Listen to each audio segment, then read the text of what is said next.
Nola. Well, that happens to be the name of my aunt from Arkansas. Also happens to be where they're playing the Sugar Bowl, like they always do. That is N.O., New Orleans, L.A., Louisiana. Finally going to play the game be the Sooners and the Auburn Tigers. Couple of teams that, let's face it, they're traditional juggernauts, got national championships, got Heisman Trophy winners, have had archived as well as recent success. But have only played one time. Of course, that was the Sugar Bowl 35 years ago. Heck, I was only a year old at the time when the Sooners beat Auburn in the 72 Sugar Bowl. So we fast forward 3.5 decades later. Sooners are going to be a slight favorite to win this game, but the Sooners better get ready for a physical game because that's the style of ball that Auburn loves to play. So before we talk about the Sooners and Tigers in more detail, of course, lots of things have happened to the Sooners since my last OU show, which was the post-game of their victory over Oklahoma State to win the Big 12 championship, which, by the way, is the 10th for the school and the 10th for Bob Stoops since 2000. It's just mind-boggling how successful the Sooners have been, throughout their fantastic tenure of playing football, and of course, only being a part of Big 12 football since inception, which has been since 1996. Bob Stoops, since 2000, has had this team on the highest level that you could have any team on when it comes to playing college football. In the Big 12 has been Oklahoma's. Now, Bob Stoops will try to add to his success versus the S.E.C., which is 6-4. Of course, the last time the Sooners played in the Sugar Bowl, 3 years ago, and very few gave them a chance to beat the Alabama Crimson Tide. And of course, we know what happened that night. Trevor Knight had just one of those games you can't explain. It was a touchdown festival for him, and the Sooner defense at times gave up the big play, but came up with big plays too, and upset the Crimson Tide, won by 2 touchdowns. Of course, that was the same year that Auburn also had a lot of success. In fact, they almost won the national title that year in Pasadena before Jameis Winston and Florida State broke Auburn Tigers' hearts with the last-minute touchdown as the Seminoles edged out the Tigers in what was the final BCS national championship game. Of course, we have the playoff now, and again, the Sooners, since the Oklahoma State win in early December, have had plenty of reasons to cheer. Quite a few players made the All-Big 12 team. Even had the nation's #1 receiver, the Blitnikoff winner, Dede Westbrook as well. And he finished 4th in the Heisman. And Baker Mayfield, who announced that he is coming back for one more year, finished 3rd in the Heisman Trophy race, both getting invites to New York. And, of course, Mayfield's not the only one that said he's coming back. Orlando Brown, the terrific offensive lineman, he's coming back for one more year. And so is Stephen Parker, the safety. Okay. But we also know, too, that the Sugar Bowl on Monday night from New Orleans is going to be a late kickoff as well, so maybe take a nap before the game if you want to be ready throughout the game to cheer for the Sooners. We know that this will be the final game for several players, including Ahmad Thomas, the other safety, the Miami Central product, who's been a part of this team since his freshman year. It's going to be his final game, if you can believe that. And it'll be the last game for Jordan Evans, who's had one hell of a year at inside linebacker. He's been a tackle machine. He's been a sack machine. And at times he's been a touchdown machine, too.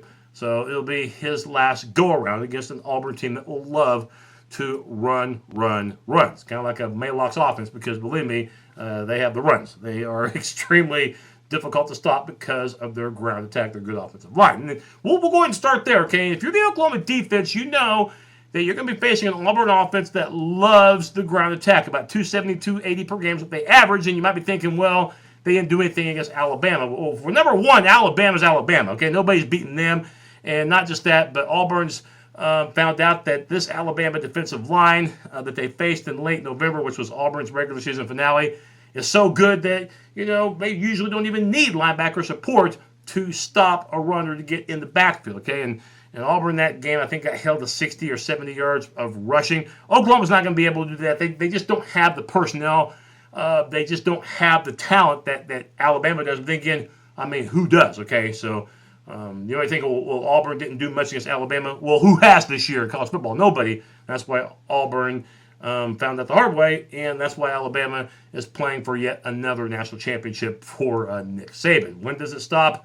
Well, for Tuscaloosa, it may never stop. They may just win national titles every year. Wouldn't surprise me in the slightest. But getting back to the Auburn offense, they have to be feeling pretty good because of the fact that they're going to have at least a couple of players who should be at full strength. This is where the extra week of rest compared to Oklahoma could really come into play. Remember, Auburn's regular season finale against Bama was Thanksgiving week. The Sooners, their season didn't end until the next week, which was early December. That means Sean White, the quarterback, he should be fully ready to go. The running back, and Sooners better get ready for this guy, Kamryn Pettway. Gained over 1,100 yards this year, 7 touchdowns, 6 yards per carry, in spite of the fact that he only played 8 games. But he's fully ready to go. And you got 2 terrific guards, Braden Smith, Alex Kozin. Those guys open the holes for Auburn. So the interior defense of the Sooners needs to be ready to play. I think what you have to do in a game like this, make the running game number one priority through the Oklahoma defense. If you got to play 6 or 7 in the box, do that, okay? Be very aggressive when it comes to Auburn's run. If they beat you through the air, hey, congratulations, Auburn. You're the better team. But I'll be damned if the Sooners are going to lose this game because they lost to Auburn by Auburn's main strength, which is running the ball. Make Auburn pass it. Auburn, they didn't even finish in the top 115 in the country out of 130 teams in passing offense, okay? I'm not saying they can't pass the ball. I'm just saying that they don't do it very often. So make them do something that maybe they're not comfortable as doing, okay? And that's passing, okay? Running is what they want to do. They want to be like Oklahoma and control the clock. The difference is Oklahoma can control the clock by throwing or by running, okay? Auburn, it's run or nothing, in my opinion. Okay, in my opinion, you can contain the ground attack. I'm not saying you can stop it. I am saying, though, that you can contain it by supplying enough players to make it a kamikaze mission to make Auburn do alternative methods to try to win the game. If Auburn wins this game because they got 280, 300 rushing yards, that's all on Oklahoma. That's their fault for not having the right plan to prepare. You've had almost a month to prepare for what you're going to see. Lots of film watching, and you should be able to come up with some schemes to try to get Auburn to do something that they're not comfortable doing. Okay, make them throw the ball more often. And I know the secondary for the Sooners hasn't been the best, but this is not, you're not playing Texas Tech, okay? You're not playing TCU, you're not playing West Virginia, you're not playing Oklahoma State, you're not playing teams, in other words, that make throwing the ball a specialty. Contain the ground attack, and if you do that, maybe you can keep Auburn around 150, 160 as far as rushing yardage goes. You can do that. That, to me, is a moral victory. Now, in terms of the Oklahoma offense, all right, this will be the best defensive line I think they faced all year long. Carl Lawson, dominant defensive end. I think he'll be one of the top defensive ends picked in the draft. Defensive tackle, Montravius Adams, don't snooze on this guy either. He'll play in the NFL too. You're going to be going against some NFL-type talent on that defensive side. Auburn's a very talented defensive team, but that doesn't mean you deviate from the run. Mix in a little bit of P. Ryan.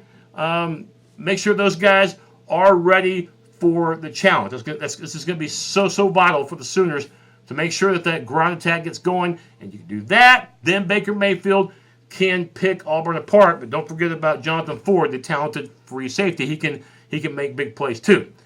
Big thing for the Sooners, I'm trying to tell you, it's got to be balanced. If it's balanced like it's been recently, then not only will the Sooners be able to move the ball, not only will they be able to score points. I'm not saying they'll score 42 or 45, but maybe somewhere in the 30s. You can do that. Biggest thing I think you do is you start to wear Auburn's defense down. You limit the time that the Auburn offense is on the field. Make the Auburn offense spectators along the sideline. Don't give them 32, 35 minutes of football. Give them what you've been giving, recent opponents, like 25 or 27 minutes there. And that time of possession, which has been a forte of Oklahoma's, can be once again in a game like this. It'll be very physical. Auburn will, they will do everything they can to try to lay a lick on you. But the biggest thing is come back with physicality of your own and make it a balanced attack for Baker Mayfield and for his mates. And you can do that. You get in the low 30s. I think that should be good enough for an Oklahoma win. I've got Oklahoma winning 31-24. Auburn's a very good team. The 8-4 record, probably a little bit misleading. Remember that 2 of Auburn's 4 losses came to the teams that are playing in the national championship game next week. That's Clemson and that's Alabama. So again, that record may be a little misleading. Auburn's better than 8-4. But I'm going with Oklahoma for one big reason. Oklahoma can run and pass. Auburn can definitely run, but as far as relying on the passing game, not so sure, okay? Not so sure that that's going to happen. So give me the Sooners to cover the spread, but the last time I checked was around 3.5 points. And Sooners should be able to come away with another big win, provided that they protect the ball, control the clock, and make sure to limit the great ground attack that Auburn will possess coming into this game. 31-24 is my prediction. I will have a post game after the ball game's over at some point, so make sure to come back on this channel and check out my post game of Oklahoma and Auburn. It's been a hell of a year for Oklahoma. 9 consecutive wins for the Sooners. Let's see if they can close out with 2 in a row and another major bowl on the resume of Bob Stoops. Boomer Sooner.